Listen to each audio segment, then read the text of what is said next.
Hello, welcome to my YouTube channel mister computeristic. हम अपनी CSS की सीरीज़ के लेक्चर नंबर 37 को इस वीडियो लेक्चर में कवर करेंगे, जिसका टाइटल है एट्रीब्यूट सिलेक्टर्स। पिछले वीडियो लेक्चर्स में हम सिलेक्टर्स के और टाइप देखकर आए हैं, जैसे simple selectors, combinator selectors, pseudo class selectors, pseudo element selectors. अब जो सिलेक्टर्स का रिमेनिंग टाइप है, इस वीडियो लेक्चर में हम उसको कवर करेंगे, जिसका टाइटल है एट्रीब्यूट सिलेक्टर्स। तो चलो चलते हैं, देखते हैं कि एट्रीब्यूट सिलेक्टर्स क्या होते हैं, हम उनके थ्रू अपने HTML के एलिमेंट्स को कैसे टारगेट करते हैं अपनी CSS में। तो आइए देखते हैं। इस वीडियो लेक्चर में हम एट्रीब्यूट सिलेक्टर्स को देखेंगे। यहाँ पर हमारे पास 8 किस्म के एट्रीब्यूट सिलेक्टर्स होते हैं। यहाँ पर जो नंबर 1 है उनका नाम है attribute selectors, number 2 attribute value selectors, number 3 attribute tilde selectors, number 4 attribute vertical line selectors, number 5 attribute caret selectors या exponential selectors, number 6 attribute dollar selectors, number 7 attribute asterisk selectors and number 8 form input type attribute selector. तो ये 8 किस्म के हमारे attribute selector होते हैं, जिनके through हम अपने HTML के एलिमेंट्स को टारगेट कर सकते हैं। हमारे पास HTML के अंदर जितने भी एट्रीब्यूट्स होते हैं, उन सब के थ्रू हम अपने एलिमेंट्स को टारगेट कर सकते हैं। सिंपली हम उनको CSS में पास करके अपने HTML के एलिमेंट्स को टारगेट कर सकते हैं। तो आइए यहाँ पर जो नंबर 1 पर हमारे एट्रीब्यूट सिलेक्टर है उसको देख लेते हैं। इस सिलेक्टर में हम अपने एलिमेंट को सिंपली एट्रीब्यूट के नाम से टारगेट करते हैं। आप किसी भी एट्रीब्यूट के थ्रू अपने एलिमेंट को टारगेट कर सकते हैं, जैसे ID हो गया, जैसे टाइटल हो गया, जैसे href हो गया, विड्थ हो गया, सोर्स हो गया। तो किसी भी एट्रीब्यूट के थ्रू आप अपने एलिमेंट को टारगेट कर सकते हैं जो पास्ड होते हैं हमारे एलिमेंट्स के ऊपर। तो आइए इसका हम प्रैक्टिकल करके देखते हैं। यहाँ पर मैं एक इमेज दे देता हूँ अपने डॉक्यूमेंट के अंदर। इसमें ऑलरेडी 2 एट्रीब्यूट पास किए गए हैं बाय डिफ़ॉल्ट। एक का नाम है SRC stand for source and दूसरा जो है वो है ALT stand for alternative text. तो यहाँ पर मैं अपनी इमेज का पाथ पास कर देता हूँ। मेरे पास एक इमेज पड़ी है और यहाँ पर जस्ट मैं लिख देता हूँ माय इमेज, और इसमें एक और एट्रीब्यूट भी पास कर देते हैं। मैं पास कर देता हूँ टाइटल और इसमें लिख देता हूँ जैसे हेलो वर्ल्ड। तो यहाँ पर मैंने अपने डॉक्यूमेंट के अंदर इमेज दे दी है। इसमें कुछ एट्रीब्यूट्स भी दिए हैं। यहाँ पर जो सोर्स है वो बाय डिफ़ॉल्ट हमारे इमेज एलिमेंट के अंदर होता है। टाइटल हमने यहाँ पर पास किया है और अल्ट भी बाय डिफ़ॉल्ट हमारे इमेज एलिमेंट के अंदर होता है। तो अब हम इसको CSS में टारगेट करते हैं। मैं यहाँ पर इंटरनल CSS को पास करता हूँ और यहाँ पर हम अपने एट्रीब्यूट को पास कर देते हैं, जैसे मैं लिखता हूँ टाइटल। अब इस टाइटल के थ्रू हम अपने एलिमेंट को टारगेट कर रहे हैं। तो हमारा जो टाइटल एट्रीब्यूट है वो यहाँ पर पास किया गया है हमारे इस इमेज एलिमेंट के अंदर। तो यहाँ पर सबसे पहले मैं इसको विड्थ दे देता हूँ, जैसे लिखता हूँ 30%, और इसको एक बॉर्डर भी दे देते हैं। मैं लिखता हूँ 2 पिक्सल सॉलिड और रेड कलर का बॉर्डर दे देते हैं। कंट्रोल S से मैंने अपने पेज को सेव किया और यहाँ पर मैं इसको रिलोड करता हूँ। ये देखिए हमारी जो इमेज है वो यहाँ पर आ चुकी है और उस पर एक 2 पिक्सल सॉलिड रेड कलर का बॉर्डर आ चुका है और इसकी जो विड्थ है वो 30% हो चुकी है। तो इस तरीके से सिंपली आप एट्रीब्यूट के नाम के थ्रू अपने एलिमेंट्स को टारगेट कर सकते हैं। तो यहाँ पर मैं विड्थ को एज एट्रीब्यूट पास कर देता हूँ और इसकी वैल्यू में 30% पास कर देता हूँ। मैं यहाँ से विड्थ को हटा देता हूँ। अब यहाँ पर मैं अल्ट एट्रीब्यूट के थ्रू अपनी इमेज को टारगेट करता हूँ। मैं सिंपली यहाँ पर अपनी स्क्वायर ब्रैकेट्स के अंदर अपने अल्ट एट्रीब्यूट को पास कर देता हूँ। एट्रीब्यूट सिलेक्टर्स को देने के लिए आप अपनी वैल्यूज़ को स्क्वायर ब्रैकेट्स में पास करते हैं। यहाँ पर आप स्टार्टिंग स्क्वायर ब्रैकेट देंगे और यहाँ पर उसको क्लोज करेंगे। तो यहाँ पर आप अपनी वैल्यूज़ को पास कर सकते हैं इन स्क्वायर ब्रैकेट्स के अंदर। मैंने जैसे यहाँ पर अल्ट एट्रीब्यूट को पास कर दिया है, तो हमारा जो अल्ट एट्रीब्यूट है वो यहाँ पर इमेज पर एग्जिस्ट कर रहा है। कंट्रोल S से मैंने अपने पेज को सेव किया और यहाँ पर मैं इसको रिलोड करता हूँ। ये देखिए हमारी इमेज पर कोई इम्पेक्ट नहीं पड़ा, उस पर बॉर्डर भी आ रहा है और उस पर 30% की विड्थ भी आ रही है जो हमने यहाँ पर विड्थ एट्रीब्यूट के थ्रू पास की है। तो सिंपली इस तरीके से आप एट्रीब्यूट के नाम के थ्रू अपने HTML के एलिमेंट्स को टारगेट कर सकते हो। अब यहाँ पर हम अपने सेकंड नंबर एट्रीब्यूट सिलेक्टर को देख लेते हैं जिसका नाम है एट्रीब्यूट वैल्यू सिलेक्टर। इस सिलेक्टर में हम अपने एलिमेंट्स को एट्रीब्यूट और उसके वैल्यू के थ्रू टारगेट करते हैं। जैसे यहाँ पर हमारा एट्रीब्यूट क्लास आ रहा है और यहाँ पर उसकी वैल्यू आ रही है हेलो। तो जिस भी एलिमेंट पर हमारा ये एट्रीब्यूट क्लास पास किया गया होगा और उसकी वैल्यू एग्जैक्ट हेलो होगी तो वो हमारा एलिमेंट टारगेट हो जाएगा। तो आइए अब इसको हम प्रैक्टिकल करके देखते हैं। मैं यहाँ पर इसमें पास कर देता हूँ। मैंने यहाँ पर हेलो की H को स्मॉल कर दिया है और इसकी W को भी स्मॉल कर दिया है। अब यहाँ पर मैं 2 एंकर टैग्स पास कर देता हूँ। मैं यहाँ पर जैसे लिख देता हूँ क्लिक मी 1 एंड क्लिक मी 2 और यहाँ पर मैं पास कर देता हूँ अपना टाइटल एट्रीब्यूट और इसकी वैल्यू मैं पास कर देता हूँ हेलो एंड मैं ऐसे लिख देता हूँ से हेलो और यहाँ पर भी टाइटल को पास कर देता हूँ। मैं यहाँ पर जस्ट हेलो को पास कर देता हूँ और यहाँ पर हम अपने एलिमेंट को एट्रीब्यूट और उसकी वैल्यू से टारगेट करते हैं। मैं यहाँ पर इसकी वैल्यू में लिख देता हूँ हेलो। अब जिस भी एलिमेंट पर हमारा एट्रीब्यूट टाइटल पास किया गया होगा और उसकी वैल्यू में एग्जैक्टली हेलो पास किया गया होगा तो वो हमारा एलिमेंट टारगेट हो जाएगा। यहाँ पर आप देख सकते हैं हमारी जो वैल्यू है वो एग्जैक्ट नहीं है क्योंकि यहाँ पर हेलो के बाद वर्ड आ रहा है और यहाँ पर हेलो से पहले से आ रहा है तो ये भी वैल्यू एग्जैक्ट नहीं हुई। पर ये जो हमारी वैल्यू है वो एग्जैक्ट वैल्यू है जो हमने टारगेट की है। तो यहाँ पर ये जो हमारा एंकर टैग 2 है वो टारगेटेड हो जाएगा और उस पर स्टाइलिंग अप्लाइड हो जाएगी। कंट्रोल एस से मैंने अपने पेज को सेव किया और यहाँ पर मैं इसको रिलोड करता हूँ। ये देखिए हमारा जो सेकंड एंकर टैग है वो टारगेटेड हो चुका है और उस पर स्टाइलिंग आ चुकी है क्योंकि इसमें एग्जैक्ट वैल्यू आ रही है हमारे एट्रीब्यूट के अंदर और यहाँ पर टारगेट किया गया है उसकी वैल्यू के साथ। तो ये होता है हमारा एट्रीब्यूट वैल्यू सिलेक्टर जिसमें हम एलिमेंट्स को टारगेट करते हैं एट्रीब्यूट और उसकी वैल्यू के साथ। तो अब जहाँ पर भी एग्जैक्ट वैल्यू पास की गई होगी जो हमने टारगेट की है CSS में अपने एट्रीब्यूट के अंदर वो एलिमेंट टारगेटेड हो जाएगा हमारी CSS के अंदर और स्टाइलिंग उस पर अप्लाइड हो जाएगी। अब यहाँ पर हम अपने तीसरे नंबर के एट्रीब्यूट सिलेक्टर को देख लेते हैं जिसका नाम है एट्रीब्यूट टिल्ड सिलेक्टर। अब इस सिलेक्टर का मतलब है वो एलिमेंट्स टारगेटेड हो जाएं जिसमें जो हमारी टारगेटेड वैल्यू है वो कहीं पर भी एग्जिस्ट कर रही हो। जैसे यहाँ पर मैंने हेलो को टारगेट किया है तो हमारा जो हेलो वैल्यू है कहीं पर भी एग्जिस्ट कर रहा होगा वो हमारा एलिमेंट टारगेटेड हो जाएगा। जैसे यहाँ पर आप देख रहे हैं हेलो और यहाँ पर आप देख रहे हैं हेलो और यहाँ पर आप देख रहे हैं हेलो। तो ये सारे हमारे जो एलिमेंट्स हैं वो टारगेटेड हो जाएंगे। आइए इसका प्रैक्टिकल करके देखते हैं। मैं यहाँ पर टिल्ड की सिंबल को पास कर देता हूँ। अब ये हमारा जो सिलेक्टर है वो एट्रीब्यूट टिल्ड सिलेक्टर बन चुका है। यहाँ पर हमने अपने एट्रीब्यूट का नाम दिया है और यहाँ पर टिल्ड की सिंबल यहाँ पर आप देख सकते हैं और यहाँ पर उसकी वैल्यू। अब जिस भी एलिमेंट के टाइटल की एट्रीब्यूट की वैल्यू में हेलो एग्जिस्ट कर रहा होगा वो हमारा एलिमेंट टारगेट हो जाएगा। तो जैसे यहाँ पर हेलो एग्जिस्ट कर रहा है, यहाँ पर हेलो आ रहा है, यहाँ पर हेलो आ रहा है, ये सारे टारगेट हो जाएंगे। कंट्रोल एस से मैंने अपने पेज को सेव किया और यहाँ पर मैं इसको रिलोड करता हूँ। ये देखिए हमारे तीनों एलिमेंट टारगेटेड हो चुके हैं। हमारे जो इमेज एलिमेंट है वो भी टारगेट हो चुका है और हमारे जो 2 एंकर टैग्स हैं वो भी टारगेट हो चुके हैं और उन पर स्टाइलिंग आ चुकी है। मैं यहाँ पर ब्रेक लगा देता हूँ इनके बाद। अगर इनके बीच आप हाइफन पास कर देंगे या कैमल केस में कोई और वर्ड पास कर देंगे तो जो हमारा एलिमेंट है वो टारगेट नहीं होगा क्योंकि जो इसकी वैल्यू है वो चेंज हो जाएगी।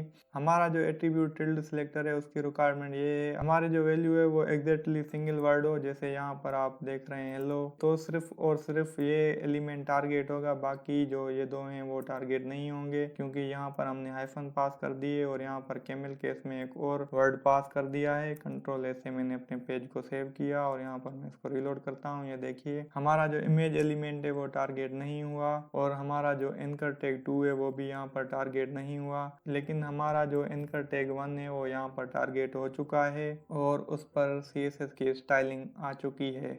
तो हमारा जो टिल्ड सिलेक्टर है वो इस तरीके से काम करता है। इसमें जो आप वैल्यू पास करेंगे एग्जैक्टली वो वैल्यू कहीं पर भी एग्जिस्ट कर रही हो, जैसे यहाँ पर ये एग्जिस्ट कर रही है, तो वो आपका एलिमेंट टारगेट हो जाएगा। अब यहाँ पर हम अपने चौथे नंबर के सिलेक्टर को देख लेते हैं जिसका नाम है एट्रीब्यूट वर्टिकल लाइन सिलेक्टर। ये जो हमारा सिलेक्टर है वो उन एलिमेंट्स को टारगेट करेगा जिसमें हमारी जो टारगेटेड की गई वैल्यू है वो एग्जैक्टली सिंगल वर्ड हो या हाइफन के बाद कोई और वर्ड हो। जैसे यहाँ पर पास किया गया है हेलो, तो जिन भी एलिमेंट्स पर एग्जैक्टली हेलो पास किया गया होगा वो टारगेट हो जाएंगे, या वो भी एलिमेंट्स टारगेट हो जाएंगे जिनकी वैल्यू में हाइफन के बाद कोई और वर्ड कनेक्ट किया गया होगा, तो वो आपके एलिमेंट्स टारगेट हो जाएंगे। मैं यहाँ पर अपने वर्टिकल लाइन सिलेक्टर को पास कर देता हूँ। तो यहाँ पर हमने अपने वर्टिकल लाइन एट्रीब्यूट सिलेक्टर को पास कर दिया है और उसकी वैल्यू में हमने पास किया है हेलो। अब हमारे वो एलिमेंट्स टारगेट होंगे जिनमें एग्जैक्टली हेलो पास किया गया होगा या उनमें हाइफन के बाद कोई और वर्ड पास किया गया होगा, तो वो हमारे एलिमेंट्स टारगेट हो जाएंगे। यहाँ पर आप देख सकते हैं ये जो हमारा टाइटल है उसमें एग्जैक्टली हेलो पास किया गया है और इस टाइटल में हेलो के बाद हाइफन दी गई है और वर्ड को पास किया गया है, तो ये दोनों हमारे जो एलिमेंट्स है वो टारगेट हो जाएंगे। लेकिन ये हमारी वैल्यू टारगेट नहीं होगी क्योंकि यहाँ पर जो ये हमारा दूसरा वर्ड है वर्ड वो हेलो को कैमल के से जोड़ रहा है। कंट्रोल ऐसे मैंने अपने पेज को सेव किया और यहाँ पर मैं इसको रिलोड करता हूँ। ये देखिए हमारी जो इमेज है वो टारगेट हो चुकी है। हमारा जो एंकर टैग 1 है वो भी टारगेट हो चुका है। तो यहाँ पर मैं आपको दिखाता हूँ। ये देखिए यहाँ पर एग्जैक्टली हेलो पास किया गया है और यहाँ पर हाइफन के बाद वर्ड को पास किया गया है, लेकिन यहाँ पर कैमल केस में हेलो वर्ड को दिया गया है तो इसने इसको काउंट नहीं किया। तो ये होता है हमारा एट्रीब्यूट वर्टिकल लाइन सिलेक्टर। अगर यहाँ पर आप स्पेस को पास करेंगे तो भी आपका ये एलिमेंट टारगेट नहीं होगा क्योंकि इसके बाद स्पेस नहीं आनी चाहिए। हाइफन आप दे सकते हैं, आप स्पेस को नहीं दे सकते। मैंने अपने पेज को सेव किया और यहाँ पर मैं इसको रिलोड करता हूँ। ये देखिए हमारा जो एंकर टैग 2 है वो टारगेट नहीं हुआ। तो ये होता है हमारा वर्टिकल लाइन सिलेक्टर। अब यहाँ पर हम अपने 5th नंबर के सिलेक्टर को देख लेते हैं जिसका नाम है एट्रीब्यूट कैरेट सिलेक्टर। ये जो हमारा सिलेक्टर है वो उन एलिमेंट्स को टारगेट करेगा जिनकी एट्रीब्यूट की वैल्यू में एग्जैक्टली वही वर्ड पास किया गया होगा या हाइफन के बाद कोई और वर्ड पास किया गया होगा या कैमल केस में कोई और वर्ड पास किया गया है, तो वो सारी वैल्यूज टारगेट हो जाएंगी। मैं अपने इस कैरेट सिलेक्टर को यहाँ पर पास कर देता हूँ अपनी CSS में। तो यहाँ पर हम अपने एट्रीब्यूट कैरेट सिलेक्टर को पास कर दिया है CSS में और यहाँ पर टाइटल एट्रीब्यूट को दिया है और उसकी वैल्यू में हमने हेलो दिया है। तो यहाँ पर ये तीनों जो हमारे एलिमेंट्स हैं वो टारगेट हो जाएंगे। कंट्रोल S से मैंने अपने पेज को सेव किया और यहाँ पर मैं इसको रिलोड करता हूँ। ये देखिए कि हमारे जो इमेज एलिमेंट है वो भी टारगेटेड हो चुका है और हमारे जो 2 एंकर टैग्स हैं वो भी टारगेटेड हो चुके हैं क्योंकि हमारा जो एट्रीब्यूट कैरेट सिलेक्टर है वो उन वर्ड्स को कंटेन करता है जो या तो सिंगल वैल्यू हो या उनके बाद हाइफन के बाद कोई और वर्ड हो या कैमल केस में हो, तो वो सारे सिलेक्टेड हो जाएंगे। लेकिन आपकी जो टारगेटेड वैल्यू है वो स्टार्टिंग में होनी चाहिए। यहाँ पर अगर आप कोई और वर्ड पास करेंगे तो आपका जो एलिमेंट है वो टारगेट नहीं होगा। मैंने अपने पेज को सेव किया और यहाँ पर मैं इसको रिलोड करता हूँ। ये देखिए हमारी जो इमेज है वो डिसलेक्ट हो गई है। अब उसको एट्रीब्यूट कैरेट सिलेक्टर ने टारगेट नहीं किया क्योंकि यहाँ पर हमने एक और वर्ड पास कर दिया। तो आपकी जो वैल्यू है वो स्टार्टिंग में आनी चाहिए और हाइफन से कोई और वर्ड आप दे सकते हैं या कैमल केस में भी आप कोई और वर्ड दे सकते हैं। तो ये सारी वैल्यूज एक्सेप्टेबल हैं, आपके ये सारे एलिमेंट्स टारगेट हो जाएंगे। अब यहाँ पर हम अपने 6th नंबर के एट्रीब्यूट सिलेक्टर को देख लेते हैं जिसका नाम है एट्रीब्यूट डॉलर सिलेक्टर। ये हमारा सिलेक्टर उन एलिमेंट्स को टारगेट करेगा जिनमें हमारी जो टारगेटेड की गई वैल्यू है वो एंड में आनी चाहिए। तो यहाँ पर जैसे ये हमारा एट्रीब्यूट सिलेक्टर है और उसमें हमारा जो हेलो है वो एंड में आ रहा है, तो ये हमारा एलिमेंट टारगेट हो जाएगा। ये दोनों टारगेट नहीं होंगे क्योंकि इनमें जो हेलो है वो स्टार्टिंग में आ रहा है। तो मैं इस एट्रीब्यूट सिलेक्टर को यहाँ पर पास कर देता हूँ और कंट्रोल S से मैंने अपने पेज को सेव किया और यहाँ पर मैं इसको रिलोड करता हूँ। ये देखिए हमारा सिर्फ इमेज एलिमेंट टारगेट हुआ है और एंकर टैग्स यहाँ पर टारगेट नहीं हुए क्योंकि हमारे इस टाइटल की वैल्यू में हमारा जो हेलो है वो एंड में आ रहा है और यहाँ पर ये स्टार्टिंग में आ रहे हैं इसलिए टारगेट नहीं हुए हैं।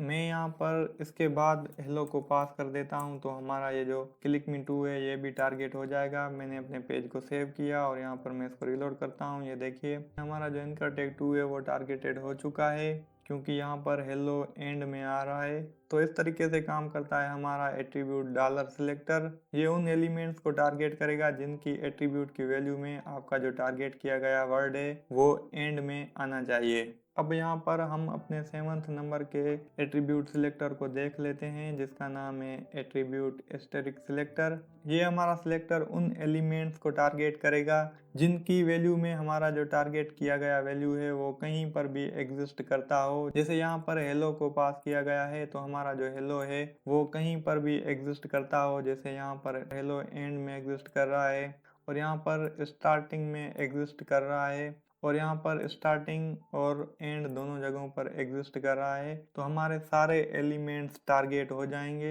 मैं यहाँ पर अपने इस एस्टेरिक एट्रीब्यूट सिलेक्टर को पास कर देता हूँ। मैंने यहाँ पर पास कर दिया है CSS में, टाइटल एट्रीब्यूट को दिया है और यहाँ पर अपने एस्टेरिक सिलेक्टर को दिया है और इसकी वैल्यू में मैंने हेलो को पास किया है। मैंने अपने पेज को सेव किया और यहाँ पर मैं इसको रिलोड करता हूँ। ये देखिए हमारे तीनों एलिमेंट्स यहाँ पर टारगेट हो चुके हैं। हमारा जो इमेज एलिमेंट है वो भी टारगेट हो चुका है और हमारे जो एंकर टैग्स हैं वो भी टारगेट हो चुके हैं। तो ये जो आपका एस्टेरिक एट्रीब्यूट सिलेक्टर है इसमें आप जो वैल्यू को पास करेंगे वो कहीं पर भी एग्जिस्ट कर रही होगी तो वो आपके एलिमेंट्स टारगेट हो जाएंगे। जैसे यहाँ पर ये हेलो एंड में एग्जिस्ट कर रहा है और यहाँ पर स्टार्ट में और यहाँ पर ये स्टार्ट और एंड दोनों में एग्जिस्ट कर रहे हैं तो ये सारे एलिमेंट्स टारगेट हो चुके हैं।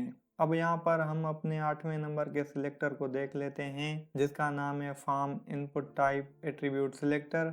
इस सिलेक्टर के थ्रू हम अपने फॉर्म के इनपुट एलिमेंट्स या फील्ड्स को टारगेट कर सकते हैं। इसमें हम सिंपली टाइप और उसकी वैल्यू को पास करेंगे। यहाँ पर आप अपने टाइप एट्रीब्यूट की जो भी वैल्यू पास करेंगे वो आपका एलिमेंट टारगेट हो जाएगा। जैसे यहाँ पर मैंने इसकी वैल्यू में टेक्स्ट को पास किया है तो सारी टेक्स्ट की फील्ड्स टारगेट हो जाएंगी। अगर यहाँ पर आप पासवर्ड को पास करेंगे तो सारी पासवर्ड की फील्ड्स टारगेट हो जाएंगी। नंबर को पास करेंगे तो सारी नंबर की फील्ड्स पास हो जाएंगी। आइए अब हम इसको प्रैक्टिकल करके देखते हैं अपनी CSS में। मैं यहाँ पर एक फॉर्म एलिमेंट पास कर देता हूँ, यहाँ पर लेबल को पास कर देता हूँ और यहाँ पर मैं लिख देता हूँ नेम और यहाँ पर मैं लिख देता हूँ इनपुट। हम इनपुट में इसकी टाइप की वैल्यू टेक्स्ट को रहने देते हैं। मैं यहाँ पर 2 ब्रेक लगा देता हूँ और यहाँ पर एक और लेबल पास कर देते हैं। मैं यहाँ पर लिख देता हूँ पासवर्ड और यहाँ पर मैं एक और इनपुट दे देता हूँ और इसकी वैल्यू में मैं लिख देता हूँ पासवर्ड। 2 ब्रेक और लगा देता हूँ, एक और इनपुट दे देता हूँ और इसकी वैल्यू में मैं लिख देता हूँ बटन और इसकी वैल्यू में मैंने लिख दिया है बटन। तो अब हम इनको CSS में टारगेट करते हैं। मैं यहाँ पर से इनको हटा देता हूँ और इसको भी मैं यहाँ पर से हटा देता हूँ सिंपली। अब यहाँ पर हम लिखेंगे इनपुट। अगर यहाँ पर सिर्फ हम इनपुट पास करेंगे CSS में तो हमारे जितने भी इनपुट के एलिमेंट्स पास किए गए होंगे हमारे डॉक्यूमेंट के अंदर वो सारे टारगेट हो जाएंगे। मैं यहाँ पर जैसे पास कर देता हूँ बैकग्राउंड कलर, मैं कर देता हूँ येलो। अब जितनी भी इनपुट की फील्ड्स हमारे डॉक्यूमेंट के अंदर पास की गई हैं वो सारी टारगेट हो जाएंगी। यहाँ पर ये हमारी जो इनपुट की फील्ड है जिसका टाइप टेक्स्ट है ये भी टारगेट हो जाएगी। यहाँ पर ये जो इनपुट की फील्ड है जिसका टाइप पासवर्ड है ये भी टारगेट हो जाएगी और यहाँ पर ये जो इनपुट की फील्ड है इसका जो टाइप बटन है ये भी टारगेट हो जाएगी। मैंने अपने पेज को सेव किया और यहाँ पर मैं इसको रिलोड करता हूँ। ये देखिए हमारे तीनों एलिमेंट्स टारगेट हो चुके हैं। मैं इसकी वैल्यू में पास कर देता हूँ सबमिट। पेज को सेव किया और यहाँ पर मैं इसको रिलोड करता हूँ। ये देखिए हमारी तीनों फील्ड्स टारगेट हो चुकी हैं और उनका जो बैकग्राउंड कलर है वो येलो हो चुका है। अब यहाँ पर हम अपने इनपुट टाइप एट्रीब्यूट सिलेक्टर को पास करते हैं। मैं यहाँ पर लिख देता हूँ टाइप और इसकी वैल्यू में मैं लिख देता हूँ टेक्स्ट। अब जिस भी एलिमेंट के ऊपर टाइप एट्रीब्यूट की वैल्यू टेक्स्ट पास की गई होगी तो वो हमारी फील्ड या एलिमेंट टारगेट हो जाएगा। कंट्रोल से मैंने अपने पेज को सेव किया और यहाँ पर मैं इसको रिलोड करता हूँ। ये देखिए हमारी जो नेम वाली फील्ड है वो यहाँ पर टारगेट हो चुकी है और उसका जो बैकग्राउंड कलर है वो येलो हो चुका है। अब यहाँ पर मैं इसकी वैल्यू को चेंज करके दिखाता हूँ। मैं यहाँ पर पास कर देता हूँ पासवर्ड। मैंने अपने पेज को सेव किया और यहाँ पर मैं इसको रिलोड करता हूँ। ये देखिए हमारी जो पासवर्ड वाली फील्ड है वो यहाँ पर टारगेट हो चुकी है और उसका जो बैकग्राउंड कलर है वो येलो हो चुका है। मैं इस तरीके से यहाँ पर बटन पास कर देता हूँ। कंट्रोल ए से मैंने अपने पेज को सेव किया और यहाँ पर मैं इसको रिलोड करता हूँ। ये देखिए हमारा जो बटन है वो टारगेट हो चुका है और उसका जो बैकग्राउंड कलर है वो येलो हो चुका है। तो इस तरीके से आप इनपुट टाइप सिलेक्टर को इस्तेमाल करके अपने इनपुट फील्ड्स को टारगेट कर सकते हैं और उन पर स्टाइलिंग पास कर सकते हैं। यहाँ पर से अगर आप इनपुट को हटा दें तो कोई मसला नहीं, कोई फ़र्क नहीं पड़ेगा। मैंने अपने पेज को सेव किया और यहाँ पर मैं इसको रिलोड करता हूँ। ये देखिए कोई चेंजिंग नहीं आई। तो ये होता है हमारा इनपुट टाइप सिलेक्टर, जिसमें आप टाइप एट्रीब्यूट को पास करते हैं और यहाँ पर उसकी वैल्यू को पास करते हैं। यहाँ पर इसकी जो वैल्यू है वो कुछ भी हो सकती है, नंबर हो सकती है, टेक्स्ट हो सकती है, पासवर्ड हो सकती है, तो कुछ भी इसकी वैल्यू हो सकती है। और जो भी वैल्यू इसमें पास की गई होगी वो आपकी इनपुट फील्ड या एलिमेंट टारगेट हो जाएगा और उस पर आपकी जो स्टाइलिंग है वो पास हो जाएगी।